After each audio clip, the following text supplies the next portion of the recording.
Hello students, আমি Nitish sir জ্ঞানজ্যোতি coaching সেন্টারের পক্ষ থেকে তোমাদের প্রত্যেককে জানাই আরো একবার স্বাগত। তো স্টুডেন্টস, আজকে আমি তোমাদের সঙ্গে যে বিষয়টি নিয়ে আলোচনা করব সেটা হচ্ছে হরপ্পা সভ্যতার ড্রেনেজ সিস্টেম কেমন ছিল সেই নিয়ে আলোচনা করব, বা পয় প্রণালী ব্যবস্থা। হরপ্পা সভ্যতার পয় প্রণালী ব্যবস্থা সম্পর্কে আলোচনা করো। এই প্রশ্নটা কিন্তু তোমাদের এই বছরের জন্য খুবই গুরুত্বপূর্ণ একটা প্রশ্ন। তো বিস্তারিত আলোচনা করার পূর্বে তোমাদেরকে বলবো, যারা এখনো আমাদের চ্যানেলটিকে সাবস্ক্রাইব করনি তারা অবশ্যই চ্যানেলটিকে সাবস্ক্রাইব করে পাশে থাকা বেল আইকন অল প্রেস করে দাও, যাতে নেক্সট টাইম থেকে কোনো ভিডিও আপলোড করলে তার নোটিফিকেশন সবার আগে তোমার কাছে পৌঁছে যেতে পারে। এছাড়া তোমরা যারা ভাবছো অনলাইনে আমাদের সঙ্গে যোগাযোগ করবে বা অনলাইনে আমাদের কাছে পড়বে, তারা অবশ্যই সময় নষ্ট না করে যোগাযোগ করতে পারো আমাদের অফিসিয়াল নাম্বার 6295916282 এবং 7076398606 নম্বরে। তোমাদের টোটাল কোর্স ফি রয়েছে তোমাদের সাধ্যের মধ্যে।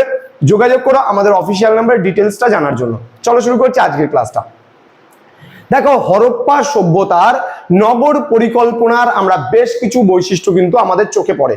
যেমন হরপ্পা সভ্যতার এলাকা, হরপ্পা সভ্যতার দুর্গ, হরপ্পা সভ্যতার রাস্তাঘাট, হরপ্পা সভ্যতার ড্রেনেজ সিস্টেম। এইভাবে করে হরপ্পা সভ্যতার বেশ কিছু বৈশিষ্ট্য দেখে, বাড়িঘর ইত্যাদি দেখে আমরা বলতে পারি যে হরপ্পা সভ্যতা বিশ্বের মধ্যে সর্বপ্রথম নগরকেন্দ্রিক সভ্যতা ছিল, এটা আমরা বলতে পারি। এবার হরপ্পা সভ্যতার একটা নগর কেন্দ্রিক সভ্যতার একটা নমুনা বা একটা বৈশিষ্ট্য হচ্ছে হরপ্পা সভ্যতার প্রয় প্রণালী ব্যবস্থা।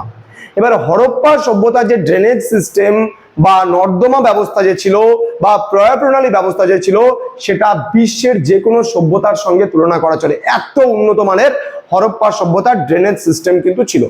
তাহলে হরপ্পা সভ্যতার প্রয় প্রণালী ব্যবস্থা ছিল যথেষ্ট উন্নত মানের, এবং এই যে ড্রেনগুলো ছিল বা এই যে পয় প্রণালীগুলো ছিল, এগুলো কিন্তু পোড়া ইট দিয়ে তৈরি হতো এবং পোড়া ইট দিয়ে বানানো হতো।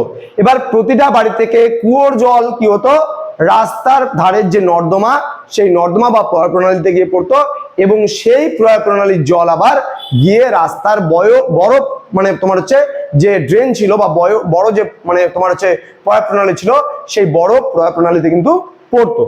এবং এই যে ড্রেনের পাশে পাশে কিন্তু আমরা দেখতে পাই যে চৌকোনো বাঁধানো বা ইটের তৈরি চৌবাচ্চার মতো কিন্তু অনেকগুলো জিনিস থাকতো, যেখানে কি করা হতো যে কোথাও যদি ময়লা আবর্জনা জমে যেত তাহলে কিন্তু সেগুলো কিন্তু সেখানে ওই তোমার হচ্ছে চৌকো টাইপের যে ওই মানে চৌবাচ্চা টাইপের যে বানানো হতো সেখানে কিন্তু ফেলা হতো।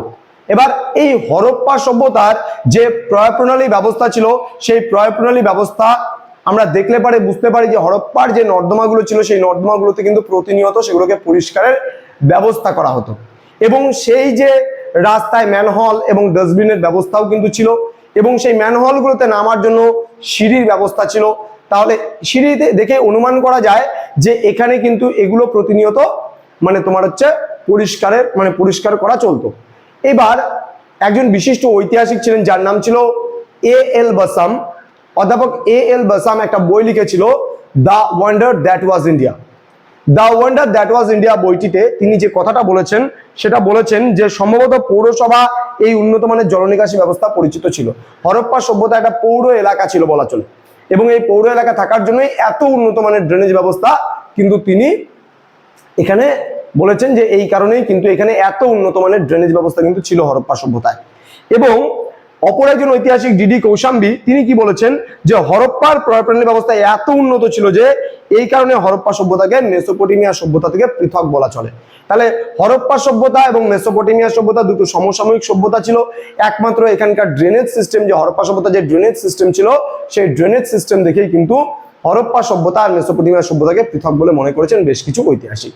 তো আশা করি তোমরা আজকের এই যে হরপ্পা সভ্যতার যে প্রয় প্রণালী ব্যবস্থা, সেই প্রয় প্রণালী ব্যবস্থা পড়তে তোমাদের কোনো অসুবিধা হবে না, এবং তোমরা খুব ইজিলি ভাবে এটা লিখতে পারবে। এটা আসতে পারে ছোট প্রশ্নের জন্য তোমাদের আসবে।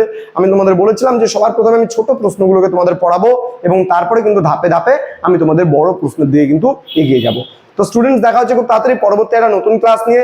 তোমরা প্রত্যেকে ভালো থাকো, সুস্থ থাকো, আর ভিডিওটি ভালো লাগলে অবশ্যই লাইক, কমেন্ট, শেয়ার, সাবস্ক্রাইবের আশা রাখলাম। দেখা হচ্ছে খুব তাড়াতাড়ি পরবর্তী একটা নতুন ক্লাস নিয়ে। Thank you.